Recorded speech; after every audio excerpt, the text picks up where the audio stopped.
মাত্র 10 টাকা entry fee দিয়েই আপনি ঢুকে যেতে পারেন 400 বছরের পুরনো ইতিহাসে, মুঘল আমলের সেই সাম্রাজ্যে।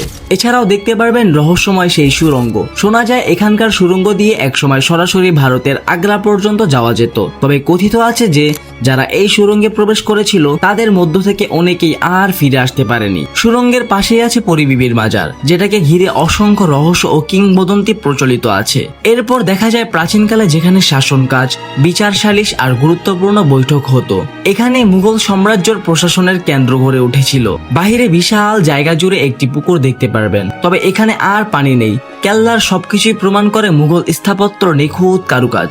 এছাড়াও আছে 400 বছরের পুরনো বড় মসজিদ, যেখানে আজও নামাজ পড়া হয়। আছে কেল্লার ভেতরের সবুজ বাগান আর ছোট্ট জাদুঘর, যেখানে সংরক্ষিত আছে নানা ঐতিহাসিক নিদর্শন। প্রতিটি দেয়াল, প্রতিটি স্থাপনা যেন আজও অতীতের গল্প বলছে। তাই প্রতিদিন হাজারো মানুষ ভিড় জমায় এই দুর্গ দেখতে। এত বড় ইতিহাসের ভিতরে ঢুকতে আপনার খরচ হবে মাত্র ছাত্রছাত্রীদের জন্য 10 টাকা, আর দেশি দর্শনার্থীদের জন্য মাত্র 30 টাকা। শর্ট ভিডিওতে সবকিছু বলা সম্ভব না। কিভাবে যাবেন, কখন খোলা থাকে, আর ভিতরে আসলে কি কি আছে, ফুল ডিটেলস পেতে আমার ইউটিউব চ্যানেল আয়ান আহমেদে ফুল ভিডিও দেখে নিতে পারেন। খুঁজতে কষ্ট হলে আমার বায়োতে লিংক দেওয়া আছে। দেখা হবে পরের ভিডিওতে। ততদিন ভালো থাকবেন, সুস্থ থাকবেন। আল্লাহ হাফেজ।